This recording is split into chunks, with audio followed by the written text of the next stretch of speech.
Bien le bonjour, on se retrouve aujourd'hui pour parler de la carrosserie industrielle. On va remettre tout de suite les choses dans le contexte. Il y a deux façons de parler de la carrosserie industrielle. La construction de tout ce qui est accessoires liés à l'industriel, des coffrages, des silos, ce genre de choses qu'on peut mettre sur des grues, qu'on peut utiliser dans l'industriel. Et là aujourd'hui, ce dont on va parler, c'est de la restauration dans l'industriel. Il y aura plusieurs étapes que je vais vous montrer aujourd'hui.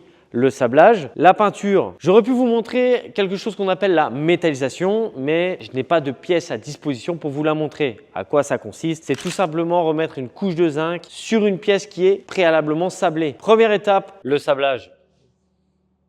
Ici, on va se retrouver dans ce qu'on appelle une cabine de sablage. C'est là où tout va commencer. Par exemple, vous avez ce genre de pièce. Elle est rouillée, il y a encore de la peinture dessus. Et nous, ce qu'on veut, c'est enlever tout ce qui est saloperie, tout ce qui est vieille peinture, tout ce qui est rouille, que le métal soit à nu. Par où on va commencer? Tout d'abord, nous avons ce qu'on appelle ici le sable de sablage. C'est un sable qui est à base d'oxyde d'aluminium. C'est ce sable qui va nous servir à rendre la surface mate. Alors, nous avons besoin évidemment de matériel. On va commencer par la lance qui projette le sable. Alors, ici, vous avez une lampe torche pour voir ce que vous faites. Et nous avons la gâchette pour l'actionner et la lance qui lancera un mélange de sable et d'air comprimé à haute pression. C'est l'impact du sable de sablage sur la surface qui préparera la surface pour la peinture qu'on verra juste après. Ce procédé… Attends, on va foutre ça là-bas. Ah! Ce procédé produit beaucoup de poussière. Donc pour ça, ce dont nous avons besoin, c'est ce qu'on appelle un masque pour le sablage. Alors, c'est simple, il y a de l'air comprimé filtré qui est dans le casque en permanence. Ça vous évite d'avoir de la poussière qui remonte, ça vous permet d'avoir froid parce que putain, quand l'air est froid dedans, c'est froid. Et surtout, vous êtes protégé. Là devant, vous avez une grille en métal avec une plaque en verre. Et juste derrière celle-là, vous avez une plaque en plexiglas. Qui dit haute pression, qui dit sable abrasif, évidemment, des gants en caoutchouc. Comme vous le voyez, ces gants arrivent plus ou moins jusqu'au coude et ça vous permettra de protéger vraiment les membres les plus exposés contre le sable. Ce sable que vous voyez ici partout peut être réutilisé. Il faut savoir que c'est un système ici que j'ai moi-même construit parce que le patron, c'est mon beau-père. Et à l'époque, en fait, le sable était à même le sol et il rechargeait sa sableuse à la pelle. Donc, nous avons fait les travaux, tout simplement comment ça marche. Vous raclez le sable, vous la mettez dans cette grille. Il y a une vis sans fin qui part de l'autre côté. Alors ici, il y a un peu de bruit parce qu'il y a un groupe électrogène qui tourne à côté. J'en suis désolé, mais je suis obligé. Une fois que le sable arrive ici, il est filtré. Il y a un système de godet qui remonte tout en haut du silo, qui le remet vers le silo. Et ici, vous avez une trappe pour recharger votre sableuse en sable. En parlant de la sableuse, c'est une sableuse qui a plus de 20 ans. Ouais. Comment ça fonctionne? Vous avez de l'air comprimé qui arrive par ici. Vous voyez, c'est une énorme section parce que vous avez pas mal d'air comprimé qui rentre. L'air comprimé est évidemment filtré, déshumidifié parce que le plus grand ennemi de votre sable de sablage, c'est l'humidité, c'est l'eau. C'est un enfer. Vous allez boucher votre sableuse et vous n'allez rien en ressortir. Un sable humide est un sable foutu. Une fois que l'air comprimé arrive ici, vous avez le sable qui est récupéré dans votre cuve. D'en bas ici, vous avez la vis de réglage de richesse de votre sable. Il ne faut pas trop de sable, mais il n'en faut pas trop peu. Il faut un juste milieu. Si vous en avez pas assez, ça n'aura pas l'effet souhaité. Si vous en avez trop, vous avez un ramassis de sable qui va arriver. Ça ne sera absolument pas abrasif. Et de là, il repart par là dans votre lance que je vous ai montré un peu plus tôt. Une fois le sablage terminé, la peinture. Comme vous le voyez ici, en fait, ce sont des pièces qui sortent de sablage. En fait, une fois qu'elles sont sorties du sablage, elles ressemblent à ça. Comme vous le voyez, elles sont légèrement granuleuses, elles sont gris mat. Là, le métal est à nu. Et en fait, cet aspect et ce sablage vous permettra d'avoir une accroche pour votre peinture et que ça tienne longtemps. Donc là, vous voyez, ça a cet aspect gris mat avec ce côté un petit peu rugueux. Elle est prête à être mise en peinture. Là, tout d'abord, nous allons passer par le primaire. Nous allons d'abord mettre un anti-rouille sur les pièces. Comme vous le voyez ici, tout ce qui est peint en noir mat, c'est un primaire anti-rouille. Je vous montrerai après, il y a différents types de primaires, il y a différentes couleurs, il y a vraiment de tout en fait. Là, c'est noir parce que… Donc ici, nous avons deux primaires, un beige, un noir. Qu'est-ce qui change? Rien, juste la couleur en vérité. Quelles sont leurs particularités? C'est ce qu'on appelle des primaires monocomposants. Vous allez me dire, oui, mais c'est quoi des primaires monocomposants? On va y arriver. Un monocomposant, en fait, aura tendance à sécher à l'air libre. Il n'aura pas besoin de durcisseur pour dire de sécher à cœur. On utilise ces primaires quand souvent la zone est préparée, quand il n'y a rien qui se dégage.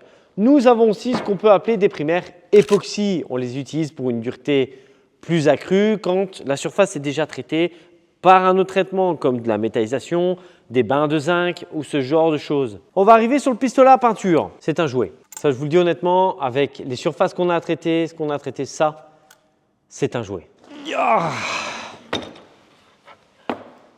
Voilà ce qu'on a dans la carrosserie industrielle. Une cuve, vous mettez votre peinture, 5 litres de peinture peuvent rentrer là-dedans. Nous avons le pistolet qui vous permettra vraiment d'aller dans les zones les plus inaccessibles possibles.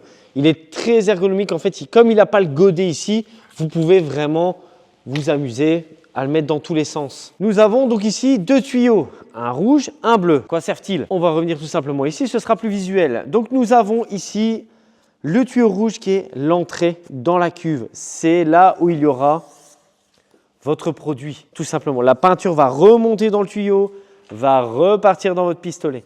Le bleu, c'est tout simplement l'air comprimé, filtré. Parce que comme pour le sablage, la peinture a horreur de l'humidité. Elle doit être filtrée, déshumidifiée. L'air doit être le plus sec possible. Sinon, la peinture ne tiendra jamais, elle aura une mauvaise réaction et ça n'ira absolument pas. Pour les réglages du pistolet, j'ai tendance à dire, et c'est con, hein, mais j'ai tendance à dire, tout dépendra du peintre. Moi, par exemple, quand j'utilisais ce genre d'ustensile, déjà la pression de l'air, je le faisais à l'oreille. Et au niveau de la quantité de votre peinture, tout dépendra de ce que vous voyez, de ce que vous faites. Il y en a qui vont le peindre très vite en mettant une pression très forte pour dire de voilà, aller très vite comme des cingouins. Moi, ce que je préfère, c'est faire à l'oreille, le sentir et prendre mon temps, être très homogène.